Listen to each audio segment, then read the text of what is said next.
नमस्कार, आप देख रहे हैं डीडी न्यूज। मैं हूं आंचल गुलाटी गुंबर। आगे बढ़ने से पहले एक नजर सुर्खियों की तरफ। प्रधानमंत्री आज नागरिक उड्डयन के दूसरे एशिया प्रशांत मंत्री स्तरीय सम्मेलन में लेंगे भाग। सदस्य देशों में से दिल्ली घोषणा पत्र को अपनाने का किया जाएगा ऐलान।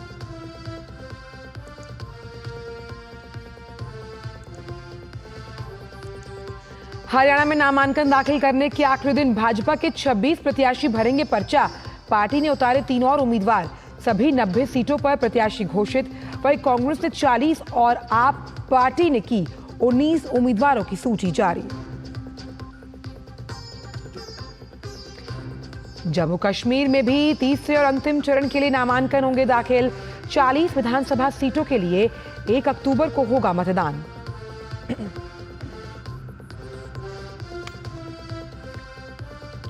शिमला में संजौली मस्जिद विवाद को लेकर हंगामा जारी। हिंदूवादी संगठनों पर हुए लाठीचार्ज के विरोध में शिमला व्यापार मंडल का आज बाजार बंद रखने का फैसला। लाठीचार्ज में भाजपा नेता संजय सूद हुए घायल। जोधपुर में तरंग शक्ति 24 युद्धाभ्यास जारी। रक्षा मंत्री राजनाथ सिंह करेंगे रक्षा विमानन प्रदर्शनी IDX 2024 का उद्घाटन। विदेश मंत्री डॉक्टर एस जयशंकर 3 देशों की यात्रा के अंतिम चरण में आज पहुंचेंगे स्विट्जरलैंड। जिनीवा में अंतर्राष्ट्रीय संगठनों के प्रमुखों से करेंगे मुलाकात।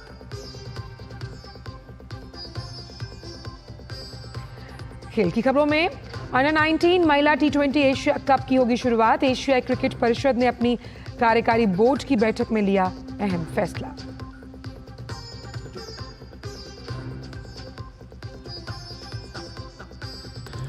और आने वाले 3 दिन नहीं मिलेगी मौसम की मार से राहत। 19 राज्यों में भारी से बहुत भारी बारिश का अलर्ट।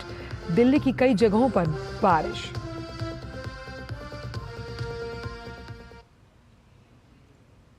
और आइए अब जानते हैं सभी खबरों को विस्तार के साथ। प्रधानमंत्री नरेंद्र मोदी आज नागरिक विमानन के बारे में आयोजित दूसरे एशिया प्रशांत मंत्री स्तरीय सम्मेलन में भाग लेने वाले हैं। नई दिल्ली के भारत मंडपम में आयोजित सम्मेलन में प्रधानमंत्री मोदी सदस्य देशों से दिल्ली घोषणा पत्र को अपनाने का ऐलान करेंगे। दिल्ली घोषणा पत्र विमानन क्षेत्र को नई ऊंचाइयों तक पहुंचाने का एक दूरदर्शी रोड मैप है। नागरिक विमानन मंत्री राममोहन नायडू ने कल सम्मेलन का उद्घाटन किया था। राममोहन नायडू को एशिया प्रशांत मंत्री स्तरीय सम्मेलन का अध्यक्ष चुना गया। उन्होंने वर्ष 2035 तक सालाना 3.5 अरब यात्रियों को समायोजित करने के लिए एशिया प्रशांत विमानन क्षेत्र के बुनियादी ढांचे में रणनीतिक निवेश का आह्वान किया। नागरिक विमानन मंत्री ने इस बात पर जोर दिया कि भारत का लक्ष्य वर्ष 2025 तक विमानन कार्यबल में महिलाओं की भागीदारी को 25% तक लेकर जाना है।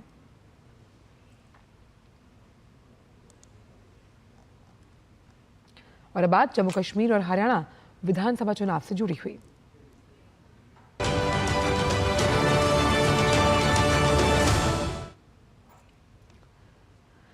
हरियाणा में विधानसभा चुनाव को लेकर नामांकन प्रक्रिया जारी है।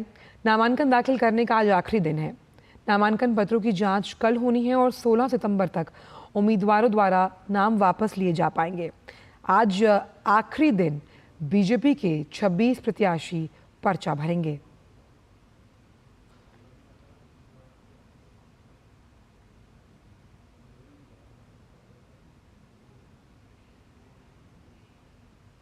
भाजपा ने हरियाणा विधानसभा चुनाव को लेकर कल उम्मीदवारों की तीसरी सूची जारी की। इसमें 3 उम्मीदवारों के नाम का ऐलान किया गया और इसके साथ ही भाजपा ने राज्य की सभी 90 विधानसभा सीटों पर अपने उम्मीदवारों की घोषणा कर दी। भाजपा ने अपनी तीसरी लिस्ट में सिरसा से रोहताश जांगड़ा, महेंद्रगढ़ से कंवर सिंह यादव और फरीदाबाद NIT से सतीश फागना को उम्मीदवार घोषित किया है।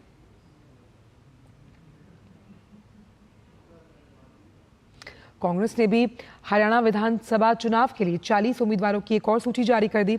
इस सूची में पंचकुला से चंद्रमोहन, अंबाला शहर से चौधरी निर्मल सिंह, मौलाना से पूजा चौधरी, जगाधरी से अकरम खान और यमुनानगर से रमन त्यागी सहित कई अन्य उम्मीदवारों के नाम का ऐलान किया गया है। गौरतलब है कि कांग्रेस ने पहली सूची में 32 और दूसरी सूची में 9 उम्मीदवारों के नाम की घोषणा की है। आम आदमी पार्टी ने 19 उम्मीदवारों की छठी सूची जारी की। इस सूची में कालका से ओपी गुज्जर, पंचकुला से प्रेम गर्ग, अंबाला शहर से केतन शर्मा, पानीपत शहर से ऋतु अरोड़ा, जींद से वजीर सिंह सहित अन्य उम्मीदवारों के नाम का ऐलान किया गया।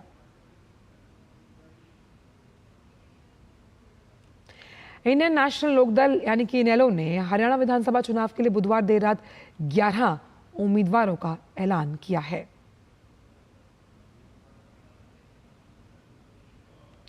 जननायक जनता पार्टी यानी जेजेपी और आजाद समाज पार्टी काशीराम ने हरियाणा विधानसभा चुनाव के लिए गठबंधन के तहत संयुक्त रूप से बुधवार को अपने उम्मीदवारों की 5वीं सूची जारी की। दोनों पार्टियों की संयुक्त सूची में कुल 6 उम्मीदवारों के नाम की घोषणा की गई। इनमें से 3 उम्मीदवार जननायक जनता पार्टी और अन्य 3 उम्मीदवार आजाद समाज पार्टी काशीराम के हैं। बात करते हैं जम्मू कश्मीर की, जहां विधानसभा चुनाव में सभी पार्टियां अपने दमखम से चुनावी तैयारियों में जुटी हुई हैं। जम्मू कश्मीर विधानसभा चुनाव के तीसरे और अंतिम चरण के लिए आज नामांकन दाखिल किए जाएंगे। नामांकन पत्रों की जांच कल होनी है। नामांकन वापस 17 सितंबर तक लिए जा सकते हैं। जम्मू कश्मीर में 3 चरणों में मतदान होगा। पहले चरण का चुनाव 18 सितंबर को, दूसरे चरण का चुनाव 25 को, तीसरे और अंतिम चरण का चुनाव 1 अक्टूबर को होगा। राज्य की 40 विधानसभा सीटों के लिए 1 अक्टूबर को मतदान होगा। वहीं मतगणना 4 अक्टूबर को की जाएगी। हिमाचल प्रदेश की राजधानी शिमला में संजौली मस्जिद विवाद को लेकर हंगामा लगातार जारी है। संजौली में हिंदूवादी संगठनों पर बुधवार को हुए लाठीचार्ज के विरोध में शिमला व्यापार मंडल ने आज बाजार बंद रखने का फैसला किया है। लाठीचार्ज में भाजपा नेता संजय सूद भी घायल हुए। शिमला व्यापार मंडल अध्यक्ष संजीव ठाकुर ने कहा कि संजय सूद समेत अन्य नेताओं पर लाठीचार्ज करना गलत है। उन्होंने कहा कि सरकार ने जो किया वो निंदनीय है। वहीं नेता प्रतिपक्ष जयराम ठाकुर ने घायल प्रदर्शनकारियों से अस्पताल में मुलाकात की। मस्जिद विवाद को लेकर प्रदर्शन के चलते बुधवार को दिन भर संजौली बाजार बंद रहा। प्रदर्शनकारियों की मांग है कि अवैध मस्जिद को जल्द से जल्द तोड़ा जाए।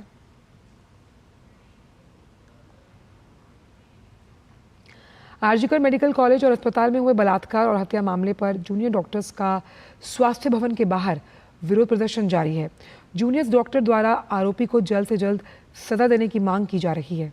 आपको बता दें कि हड़ताल को लेकर कोर्ट ने डॉक्टरों से तुरंत काम पर लौटने के लिए कहा और इससे पहले सीजीआई ने कहा था कि अगर डॉक्टर जल्दी ड्यूटी पर ना लौटे तो उनके खिलाफ राज्य सरकार कोई कार्रवाई करने से नहीं रुकेगी।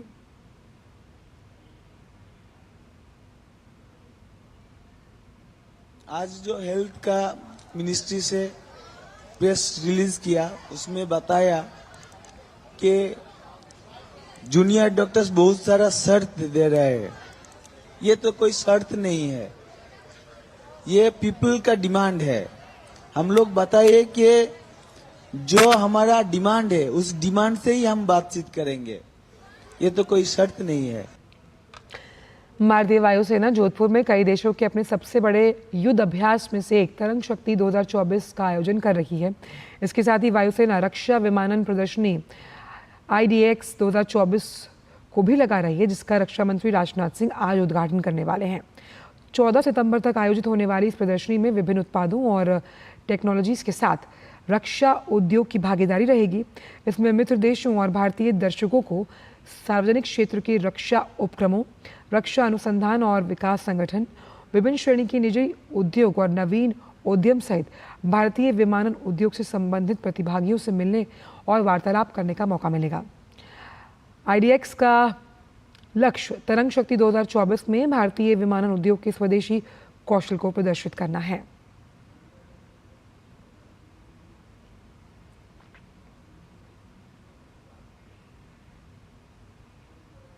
केंद्र सरकार ने बुधवार को कैबिनेट बैठक में आयुष्मान भारत प्रधानमंत्री जन आरोग्य योजना के विस्तार की घोषणा की। अब देश भर में 70 वर्ष और उससे अधिक आयु वर्ग के सभी नागरिकों को 5 लाख रुपए का मुफ्त इलाज मिलेगा। देखिए उससे जुड़ी ये खास विशेष रिपोर्ट।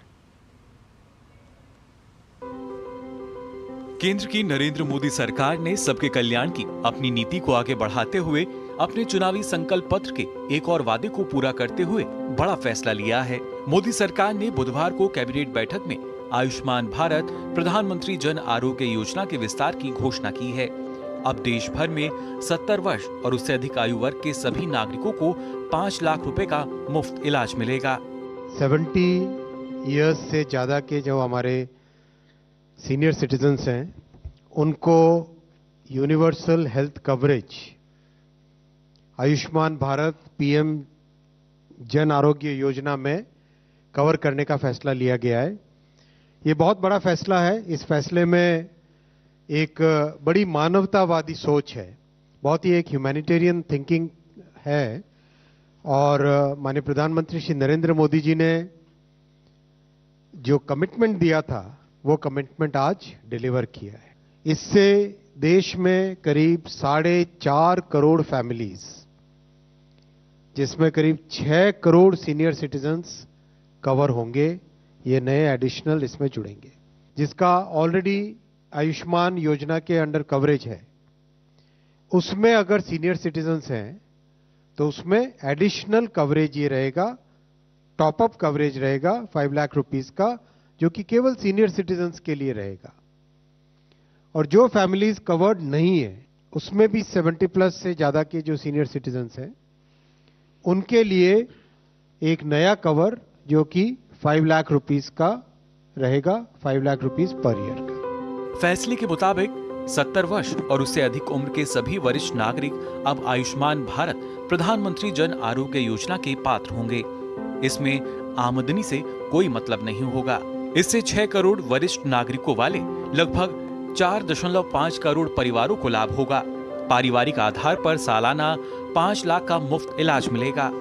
लाभार्थियों की सामाजिक आर्थिक स्थिति बाधा नहीं बनेगी। इसके लिए एक नया विशिष्ट कार्ड जारी किया जाएगा। पहले से पात्र लाभार्थियों को 5 लाख का अतिरिक्त टॉपअप कवर मिलेगा। परिवार में 70 वर्ष के ऊपर के सदस्य अतिरिक्त टॉपअप कवर के पात्र होंगे। सीजीएचएस, ईसीएचएस, सीएपीएफ के लाभार्थियों को विकल्प चुनना होगा।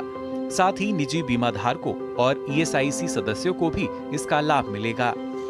आयुष्मान भारत भारत सरकार की एक प्रमुख योजना है, जिसे राष्ट्रीय स्वास्थ्य नीति 2017 की संस्तुति के अनुसार सार्वभौमिक स्वास्थ्य कवरेज के लक्ष्यों को प्राप्त करने के लिए शुरू किया गया था। प्रधानमंत्री जन आरोग्य योजना में 12 करोड़ से अधिक गरीब और कमजोर पात्र परिवार इन लाभों के लिए पात्र हैं। पीएमजेएवाई लाभार्थी को सेवा केंद्र अर्थात अस्पताल में स्वास्थ्य देखभाल सेवाओं तक कैशलेस पहुंच प्रदान करता है। इसमें अस्पताल में भर्ती होने से पहले के 3 दिनों तक और अस्पताल में भर्ती होने के बाद के 15 दिनों तक के खर्च जैसे निदान और दवाइयों को कवर किया जाता है। आम चुनाव से पहले इसका ऐलान बीजेपी ने किया था।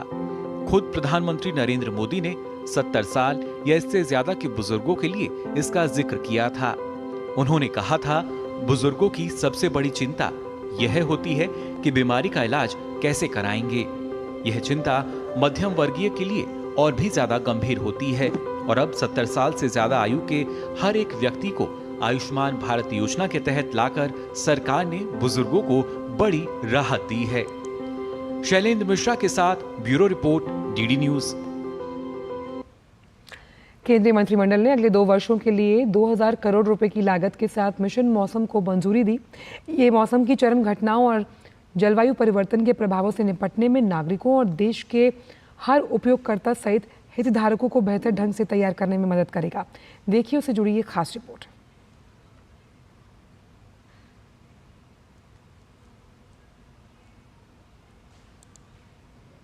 केंद्रीय मंत्रिमंडल ने अगले 2 वर्षों के लिए 2000 करोड़ रुपए के परिव्यय के साथ मिशन मौसम को मंजूरी दे दी है। मिशन मौसम को मुख्य रूप से पृथ्वी विज्ञान मंत्रालय द्वारा कार्यान्वित किया जाएगा। इस मिशन के अंतर्गत भारत के मौसम और जलवायु संबंधी विज्ञान, अनुसंधान एवं सेवाओं को जबरदस्त प्रोत्साहन प्रदान करने के लिए एक बहुआयामी और परिवर्तनकारी पहल होने की परिकल्पना की गई है। ये मौसम की चरम घटनाओं और जलवायु परिवर्तन के प्रभावों से निपटने में नागरिकों और देश के प्रत्येक उपभोगकर्ताओं सहित हितधारकों को बेहतर ढंग से तैयार करने में मदद करेगा। ये महत्वाकांक्षी कार्यक्रम लंबे समय में समुदायों, क्षेत्रों और इकोसिस्टम की क्षमता एवं अनुकूलन को व्यापक बनाने में सहायता करेगा। बहुत फोकस किया जाएगा डेटा मॉडलिंग पे, डेटा ड्रिवन टेक्नोलॉजीज पे, नेक्स्ट जनरेशन रडार्स पे, सैटेलाइट्स पे और इसमें बहुत सारी चीजें आत्मनिर्भर भारत के मिशन के तहत भारत में ही बनेगी, भारत में ही डेवलप होगी। High performance computers, AI, ML और साथ ही साथ दुनिया के जो बड़े रिसर्च ऑर्गेनाइजेशंस हैं उनके साथ कोलैबोरेशन। टारगेट ये रहेगा कि आने वाले 5-6 वर्षों में बहुत ही एक्यूरेट एग्रो एडवाइजरी आ सके और बहुत एक्यूरेट नाउ कास्ट टेक्नोलॉजीज आ सके। हम कहते हैं फोरकास्ट, उसकी जगह नाउ कास्ट, यानी बहुत जल्दी, बहुत कम समय में आगे आने वाले मौसम की जानकारी हम दे सके। मिशन के केंद्र में अस्थायी और स्थानिक पैमाने पर अत्यधिक सटीक एवं समय पर मौसम तथा जलवायु की जानकारी प्रदान करने के लिए अवलोकन और समझ में सुधार करना शामिल होगा, जिसमें मानसून के पूर्वानुमान, वायु गुणवत्ता के लिए चेतावनी, मौसम की चरम घटनाओं और चक्रवात, कोहरे, ओले और वर्षा आदि के प्रबंधन के लिए मौसम संबंधी उपाय, क्षमता निर्माण और जागरूकता पैदा करना शामिल है। मिशन मौसम के महत्वपूर्ण तत्वों में उन्नत सेंसर और उच्च प्रदर्शन वाले सुपर कंप्यूटरों के साथ अगली पीढ़ी के रडार और उपग्रह प्रणालियों की तैनाती, बेहतर पृथ्वी प्रणाली मॉडल का विकास और वास्तविक समय डेटा प्रसार के लिए भौगोलिक सूचना प्रणाली GIS आधारित स्वचालित निर्णय समर्थन प्रणाली शामिल होगी। मिशन मौसम से कृषि, आपदा प्रबंधन, रक्षा, पर्यावरण, विमानन, जल संसाधन, विद्युत, पर्यटन, पत्तन, परिवहन, ऊर्जा और स्वास्थ्य जैसे कई क्षेत्रों को सीधा लाभ प्राप्त होगा। ये शहरी नियोजन, सड़क और रेल परिवहन, अपतटीय संचालन एवं पर्यावरण निगरानी जैसे क्षेत्रों में डेटा संचालित निर्णय लेने में भी वृद्धि करेगा। पृथ्वी विभाग मंत्रालय के 3 संस्थान, भारत मौसम विज्ञान विभाग, भारतीय उष्णकटिबंधीय मौसम विज्ञान संस्थान और राष्ट्रीय मध्यम अवधि मौसम पूर्वानुमान केंद्र मुख्य रूप से मिशन मौसम को लागू करेंगे। इन संस्थानों को राष्ट्रीय और अंतर्राष्ट्रीय संस्थानों, शिक्षाविदों एवं उद्योगों के सहयोग के साथ साथ पृथ्वी विज्ञान मंत्रालय के अन्य संस्थानों द्वारा सहयोग किया जाएगा, जिससे मौसम और जलवायु विज्ञान तथा सेवाओं में भारत के नेतृत्व में इजाफा हो सकेगा।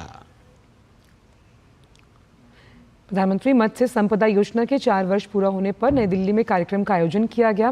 कार्यक्रम में प्रधानमंत्री मत्स्य किसान समृद्धि सह योजना की भी शुरुआत की गई। कार्यक्रम में केंद्रीय मत्स्य, पशुपालन और डेयरी मंत्री राजीव रंजन सिंह सहित देश भर से आए हुए प्रतिनिधि शामिल हुए।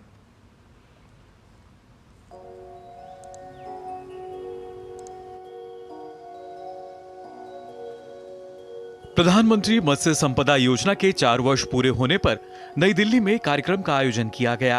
कार्यक्रम में केंद्रीय मत्स्य, पशुपालन और डेयरी मंत्री राजीव रंजन सिंह सहित देश भर से आए प्रतिनिधि शामिल हुए। कार्यक्रम में प्रधानमंत्री मत्स्य किसान समृद्धि सह योजना का शुभारंभ किया गया। साथ ही मत्स्य क्षेत्र में उत्पादन और प्रसंस्करण क्लस्टरों पर मानक संचालन प्रक्रिया भी जारी की गई। इस अवसर पर वित्त वर्ष 2024 और 25 के दौरान प्रधानमंत्री मत्स्य संपदा योजना के अंतर्गत राष्ट्रीय प्राथमिकता परियोजना के बारे में जानकारी दी गई। कार्यक्रम को संबोधित करते हुए केंद्रीय मंत्री राजीव रंजन सिंह ने कहा कि 2015 से कृषि सेक्टर पर ज्यादा ध्यान दिया गया है। कृषि सेक्टर आजादी के बाद सबसे ज्यादा उपेक्षित रहा है। प्रधानमंत्री नरेंद्र मोदी की दूरदर्शिता है कि सभी क्षेत्रों पर ध्यान दिया जा रहा है। मत्स्य पालन में इस योजना से बहुत अच्छे परिणाम आए हैं। अब मछुआरों और मछली पालन करने वालों को बहुत लाभ मिल रहा है। मछली उत्पादन में हम विश्व में दूसरे स्थान पर हैं। हम 60,000 करोड़ रुपए का सालाना निर्यात कर रहे हैं। हमारा जो इंफ्रास्ट्रक्चर है फिशरी सेक्टर में, प्रधानमंत्री मत्स्य संपदा योजना के माध्यम से जो इंफ्रास्ट्रक्चर हो सकता है फिशिंग के मामले, वो व्यापक तौर पर उसमें वृद्धि हुई है। नेशनल डिजिटल प्लेटफॉर्म का भी हुआ, जिसमें के माध्यम से जो फिश सेक्टर से जुड़े मछुआरे भाई जो हैं, वो जो असंगठित क्षेत्र में हैं, उनको संगठित क्षेत्र में लाने के लिए, उनको असंगठित क्षेत्र में लाने के लिए रजिस्ट्रेशन की सुविधा है। इसमें स्टार्टअप्स को प्रोत्साहन मिलेगा। केंद्रीय मत्स्य, पशुपालन और डेयरी राज्य मंत्री जॉर्ज कुरियन ने कहा कि देश प्रधानमंत्री की दूरदर्शिता से आज कृषि और उससे जुड़े सभी क्षेत्रों में विकास को गति मिली है। within 100 days, 2,100 crore rupees. We already that way with the melting it and dropping it to these people of India to increase their this per capita income. This way, our economy is growing, and under the leadership of Narendra Modi ji and Rajiv Ranjan ji. कार्यक्रम में राज्यों और केंद्र शासित प्रदेशों से मत्स्य प्रतिनिधि, प्रधानमंत्री मत्स्य संपदा योजना के लाभार्थी, मछुआरे और मत्स्य पालक किसान उपस्थित रहे। देश भर से आए मछुआरों का कहना है, प्रधानमंत्री मत्स्य संपदा योजना से उन्हें बड़ा फायदा हुआ है और उनके जीवन में बड़ा बदलाव आया है। ये पीएमएमएसवाई का जो महत्वपूर्ण है, ये हम भारत सरकार को धन्यवाद देना चाहता है। हम बहुत आभारी है प्रधानमंत्री जी का। ये जो पीएमएमएसवाई का मतलब आपका जो स्कीम है, हम लोग बहुत बेनिफिट हुआ है। तो हम अभी आसाम में जो हमने प्रोजेक्ट किया है, वहाँ पे आपका 54 फैमिली को हमने मतलब एम्प्लॉयमेंट जनरेशन क्रिएट करने के लिए सफल हुआ है। सरकारी तालाब है हमारे पास और हमें खेती से भी ज़्यादा आमदनी नहीं हो रही है उसमें। सरकार जो योजना दे रही है, उनसे किसानों को बहुत बड़ा लाभ हो रहा है। हमारा जो पानी है, हमारे यहाँ का पानी बहुत बेस्ट है। ग्रेटर नोएडा में ही पड़ता है, दादरी सिकंदराबाद के बीच में। मैं बहुत लाभान्वित हुआ हूँ। मैं एक महिला होकर ऐसा सरकार की योजना के लिए माननीय प्रधानमंत्री जी को धन्यवाद देना चाहती हूँ। भारतीय जनता पार्टी के नेतृत्व को धन्यवाद देना चाहती हूँ। मेरे जैसे लेडीज़ भी आगे आकर अगले दिन में मैं इतनी उत्साहित हुई हूँ कि ऐसा आसनी हम जैसे लोगों के लिए हमारे लिए सरकार ने बनाया है। किसी को भेदभाव नहीं रखा। प्रधानमंत्री मत्स्य संपदा योजना में 38,572 करोड़ का निवेश अब तक का सर्वाधिक निवेश है। इस योजना से बड़ी संख्या में देश भर के मछुआरों के साथ ही मत्स्य पालकों को भी लाभ हुआ है। इस योजना का ही परिणाम है कि पिछले कुछ वर्षों में भारत मछली उत्पादन में दुनिया में दूसरे नंबर पर पहुंच गया है। साथ ही निर्यात में भी काफी बढ़ोतरी दर्ज की गई है। कैमरामैन शंभुनाथ मिश्रा के साथ अजीत द्विवेदी, डीडी न्यूज, दिल्ली। विदेश मंत्री डॉक्टर एस जयशंकर आज से स्विट्जरलैंड के 2 दिवसीय दौरे पर रहेंगे। ये सऊदी अरब, जर्मनी और स्विट्जरलैंड की उनकी 3 देशों की यात्रा का तीसरा और अंतिम चरण है। जिनीवा में विदेश मंत्री उन अंतर्राष्ट्रीय संगठनों के प्रमुखों और प्रतिनिधियों से मिलने वाले हैं जिनके साथ भारत सक्रिय रूप से जुड़ा हुआ है। जिनीवा में बड़ी संख्या में संयुक्त राष्ट्र निकाय और अंतर्राष्ट्रीय संगठन है। ये दोनों देशों के बीच घनिष्ठ साझेदारी की समीक्षा करने और द्विपक्षीय संबंधों को और बढ़ाने के अवसरों का पता लगाने के लिए स्विट्जरलैंड के विदेश मंत्री से मुलाकात करेंगे। एशिया क्रिकेट परिषद ने महिला क्रिकेट के विकास को बढ़ावा देने के लिए महिला अंडर 19 T20 एशिया कप शुरू करने का फैसला किया। ये निर्णय मलेशिया के कुआलालंपुर में आयोजित एशियाई क्रिकेट परिषद कार्यकारी बोर्ड की बैठक में लिया गया। एशिया क्रिकेट परिषद के अध्यक्ष जय शाह ने महिला अंडर 19 T20 एशिया कप की शुरुआत की घोषणा की है। महिला अंडर 19 T20 एशिया कप हर 2 साल में आयोजित किया जाएगा और ये युवा T20 विश्व कप की तैयारी के लिए अहम टूर्नामेंट होगा। एशिया क्रिकेट परिषद के अध्यक्ष जय शाह 1 दिसंबर से अंतर्राष्ट्रीय क्रिकेट परिषद के अध्यक्ष का पद संभालेंगे। और फिलहाल समाचारों में इतना ही। आगे आप देख सकते हैं हमारी खास पेशकश नया सवेरा। दीजिए इजाजत। नमस्कार।